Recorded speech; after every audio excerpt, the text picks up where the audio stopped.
오늘 니느웨를 향한 하나님의 말씀 두 번째 우리 나움의 말씀을 보고 있습니다. 우리가 요나서에서 이미 한번 낫수를 향하여서 니느웨를 향하여서 말씀을 보았었는데 나움 선지자를 통하여서 다시 한번 말씀하여 주십니다. 요나 때에는 하나님께서 용서에 대한 그러한 은혜를 베푸셨다면 우리 나움 때에는 하나님의 그러한 공의의 심판이 있음을 보여주시는 것이 바로 이 나움의 말씀입니다. 어제의 말씀에서는 그 니느웨를 향하여서 하나님의 심판이 있을 것이다 라는 것에 대해서 선언하는 그런 말씀이었다라고 하게 되면 오늘 말씀은 실제로 이 니느웨, 아수르에 어떻게 심판이 있을 것인가 라는 것을 정말 영화를 보듯이 우리가 이 오늘 말씀을 보게 되면 이게 조금만 생각을 해보면 이 영화 장면의 한 장면처럼 촉촉촉 이게 보여지는 게 바로 오늘의 그런 말씀입니다. 근데 이 말씀이 쓰여질 때가 아직까지 그 아수르 니느웨가 멸망하였을 때가 아닙니다. 지금 한 이 시간으로부터 한 십몇 년 뒤, 적어도 한 20년 정도 뒤에 몇십 년 뒤에 멸망하게 되어질 터인데, 근데 하나님께서는 나움을 통하여서 그러한 아수르와 니느웨의 그러한 멸망의 때가 얼마나 처참한 것인가라는 것을 보여주세요. 왜 그것을 이렇게 분명하게 보여주겠습니까? 역사를 주관하시는 분이 누구인가라는 것을 우리에게 보라라는 게 바로 이 나움을 통해서 우리에게 주시는 그러한 말씀입니다. 우리 1절 말씀을 보게 되면 파괴하는 자가 너를 치러 올라왔다라고 말씀합니다. 파괴하는 자. 그리고 파괴하는 자가 이 니느웨에 올라왔을 때, 아수르에 올라왔을 때에 하나님께서는 나움 선지를 통하여서 이 아수르 사람들에게, 니느웨 사람들에게 너는 산성을 한번 지키고 길을 파수하고 내 허리를 견고히 묶고 내 힘을 굳게 해보라라고 말씀하십니다. 지키며 파수하고 견고히 하고 굳게 하라. 이것은 하나님께서 파괴하는 자가 올라올 것을 알려주시면서 한번 이렇게 해보라라고 미리 알려주시는 것입니다. 미리 한번 방비해보라. 미리 한번 준비해보라. 이 파괴하는 자는 역사적으로 보게 되면 바벨론과 메대의 그러한 연합군들입니다. 그들이 이제 올라올 텐데 너희가 한번 이렇게 한번 지켜보아라. 그런데 아수르나 니느웨가 이것을 알았다고 해서 지킬 수 있을까요? 아닙니다. 지킬 수 없습니다. 왜냐하면 이 파괴하는 자는 이 바벨론과 메대의 연합군이 올라오지만 실제로는 그들을 보내시는 분이 바로 하나님이시기 때문입니다. 역사를 주관하신 그분이 하나님이시기 때문에 이 파괴하는 자, 이 흩뿌리는 자라는 그러한 의미인데 하나님께서 이 아수르와 니느웨를 뿌리실 것이기 때문에 누구도 여기에서 그들을 구할 수 없다라는 게 바로 오늘 말씀을 통하여서 우리에게 보여주시는 것이죠. 그러나 반대로 하나님을 의지하는 하나님의 백성에게는 무엇이 있습니까? 우리 2절 말씀 보게 되면 여호와께서 야곱의 영광을 회복시키실 것이며 이스라엘의 영광 같게 하실 것이다 라고 약속하여 주십니다. 우리 야곱, 이스라엘, 그 야곱의 두 이름이 둘 다 나오지 않습니까? 이전에 사람을 붙잡았던 그러한 이스라엘의 그러한 모습이 이제는 이스라엘의 영광같이 하나님을 대면하는 그러한 자같이 하나님께서 만들어 주실 것이라는 것입니다.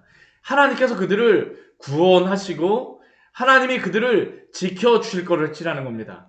니느웨의 멸망은 결국 이스라엘의 구원과 맞닿아 있기 때문이죠. 결국 그러니 우리가 이 말씀을 보면서 알 수 있는 것은 무엇입니까? 우리가 하나님의 편에 서라는 것을 우리는 기억해야 합니다. 세상의 다른 편에 서는 것이 아니라 하나님의 편에 서야지. 역사를 주관하시는 분이 하나님이시기에 하나님의 편에 서야 됨을 오늘 말씀 우리에게 분명히 말씀하죠. 하나님의 편에 서지 않는 자는 이러한 분명한 심판이 있을 것이다 라는 것을 아수르를 통하여 니느웨를 통하여서 우리에게 알려주십니다.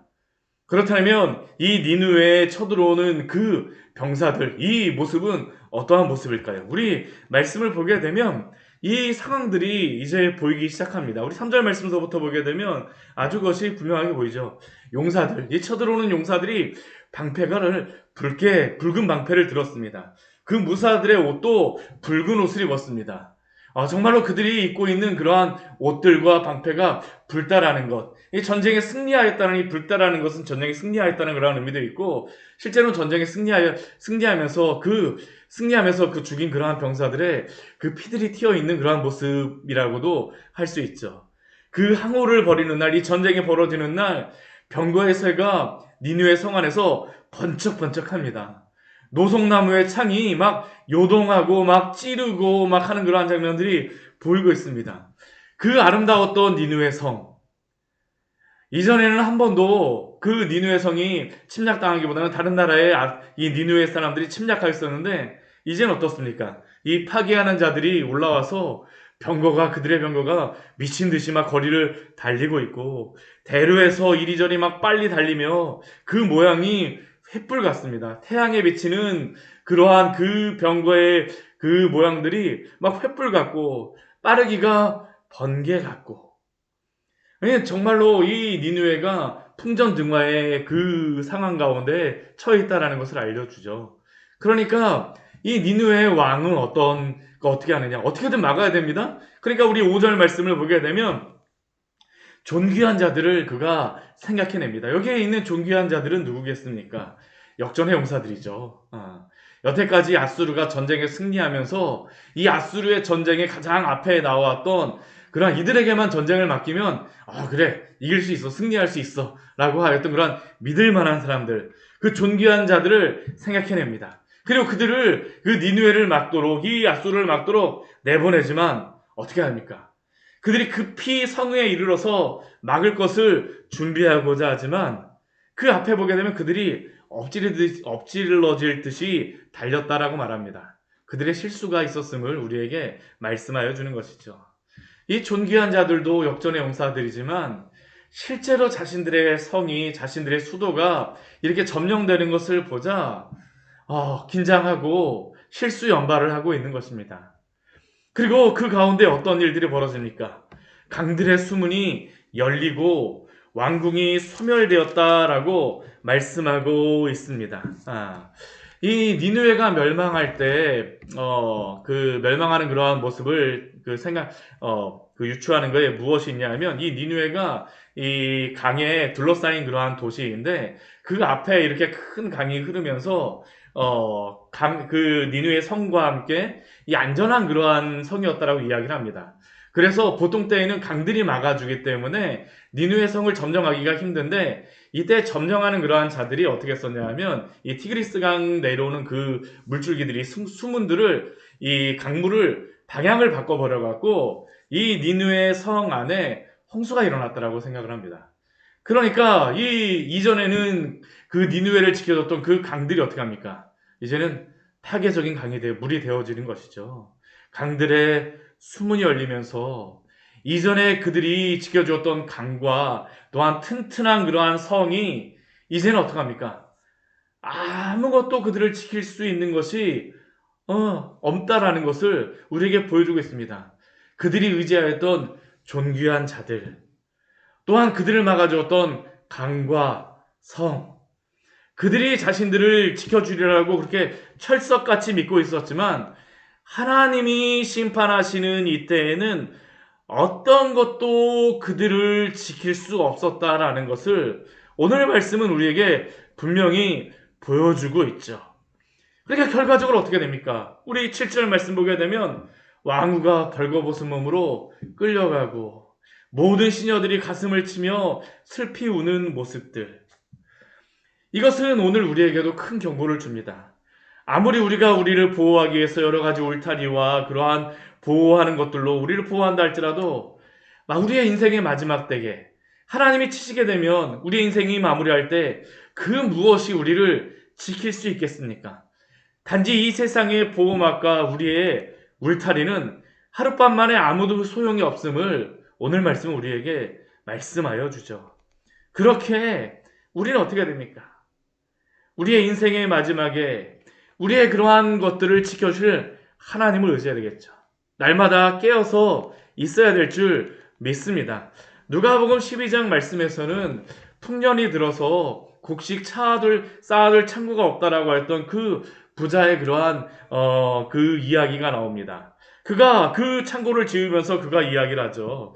내 영혼아 여러 해 쓸 물건을 많이 쌓아두었으니 평안히 쉬고 먹고 마시고 즐거워하자. 그러나 우리 주님께서 그 부자에게 하시는 말씀이 무엇입니까? 어리석은 자여 오늘 밤에 내 영혼을 도로 찾으리니 그러면 내 준비한 것이 누구의 것이 되겠느냐? 인생에서의 참된 준비가 무엇인지 오늘 말씀은 우리에게 분명히 보여주고 있지 않습니까? 한 가지는 분명합니다. 결코 이 세상의 것이 우리의 인생의 안전을, 우리 삶의, 우리 생명의 안전을 보장하지 못합니다. 아수르도 못한 것을 우리가 어떻게 우리가 스스로 보장하겠다라고 말할 수가 있겠습니까? 우리 8절 이후의 말씀에서도 보게 되면 이 니느웨의 처참한 그러한 모습을 볼 수가 있죠. 이 니느웨는 예로부터 물이 모인 아름다운 그러한 성이요, 멋진 그러한 장소였지만 이제는 어떻습니까? 그곳에는 예전에 구경하기 위해서 많은 사람들이 모였었지만 이제는 그곳에 모이지 않습니다. 다 도망가죠. 서라 서라 하면서 같이 성을 지키자라고 이야기하지만 아무도 돌아보는 자 없이 그냥 도망갑니다. 이전에 니누에는 저축한 그러한 것들, 그 다른 나라로부터 약탈한 그러한 금과 은과 아름다운 그러한 보물들이 가득하고 풍부하였지만 이제 니누에에서 들리는 소리는 무엇입니까? 은을 노력하라, 금을 노력하라라는 그러한 소리밖에 들리지 않는다라는 것이죠. 니누에는 공허하고 황폐하게 되었다라고 이야기합니다. 주민이 낙담하였다라고 이야기합니다. 그 무릎조차도 그 똑바로 펴지 못하는 그 허리가 아파서 이렇게 숙이고 있는 그러한 모습, 모든 얼굴의 빛조차도 색깔이 변하였는 그러한 모습, 그 아름다움도 사라져버리고 아무것도 없어진 모습이 바로 이 니느웨의 모습이죠. 우리의 인생이 그렇지 않습니까? 우리의 인생, 우리가 자랑하였던 그 모든 것들, 그러나 그러한 이 세상의 모든 것들도 다 하나님을 대적하는 그러한 그것들, 이 세상의 그러한 모든 것들도 다 사라져 버릴 것입니다. 우리는 이것을 기억해야 되죠. 우리 11절과 12절 우리 말씀을 보게 되면 사자라는 그러한 단어가 굉장히 많이 나옵니다. 우리 11절 말씀 보게 되면 사자의 굴이 어디에 있느냐? 젊은 사자가 먹을 곳이 어디냐? 전에는 숫사자, 암사자, 그 새끼 사자와 함께 거하였다라고 이야기를 합니다. 왜 이렇게 사자를 많이 이야기하냐면 니느웨의 대표적인 그러한 그 대표 동물이 바로 이 사자이기 때문입니다. 이들의 깃발은 사자를 나타냅니다. 그들이 가는 곳에는 우린 용맹한 사자와 같다라는 것이 바로 그들의 자랑이었습니다. 그리고 이 니느웨는 이 사자들의 그러한 굴이었었죠. 모든 것들이 모이는 곳. 그러나 그곳이 이제는 어떻게 됐을까요? 아무것도 없어져 버렸다고 이야기합니다. 이게 바로 니느웨의 모습이죠. 왜 니느웨, 아수르는 이렇게 되었겠습니까? 우리 13절 말씀 보면 이렇게 말씀합니다. 우리 13절 말씀 같이 한번 읽어보도록 하겠습니다. 만군의 여호와의 말씀에 내가 내 대적이 되어 내 병거들을 불살라 연기가 되게 하고 내 젊은 사자들을 칼로 멸할 것이며 내가 또 내 노력한 것을 땅에서 끊으리니 내 파견자의 목소리가 다시는 들리지 아니하리라 하셨느니라. 아멘. 이렇게 된 이유는 만군의 여호와의 말씀에 내가 내 대적이 되었다라고 말씀하십니다.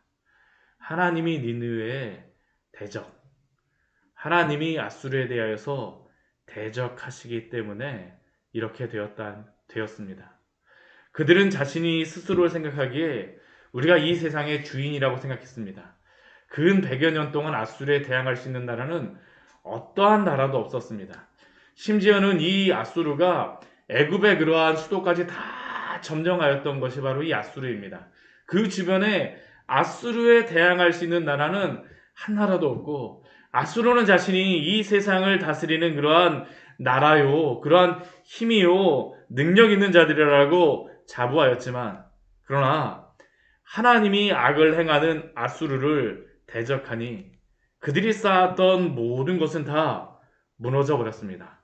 병거도 불살라지고 젊은 사자들은 칼에 멸하게 되어지고 노력한 것은 다 끊어져 버리고 더 이상 그들의 그 소리는 그들의 땅에서조차 들리지 않게 되었습니다. 결국 역사의 주관자는 아수르나 니느웨가 아니라 하나님이심을 오늘 말씀 우리에게 분명히 말씀합니다. 오늘 우리는 이 말씀을 통해서 분명히 기억해야 합니다. 역사의 주인이 누구이십니까? 애굽, 아수르, 바벨론, 페르시아, 헬라, 로마, 오늘날까지도 많은 용맹한 왕과 제국들이 있었지만 그러나 다 사라져 버렸습니다. 그러나 오늘도 하나님은 영원하셔서 이 땅을 주관하시며 다스리심을 우리는 기억해야 합니다. 하나님이 바로 이 세상 모든 만물의 창조주이자 주권자이자 주인이십니다. 그리고 하나님께서는 오늘도 다스리심을 기억하십시오.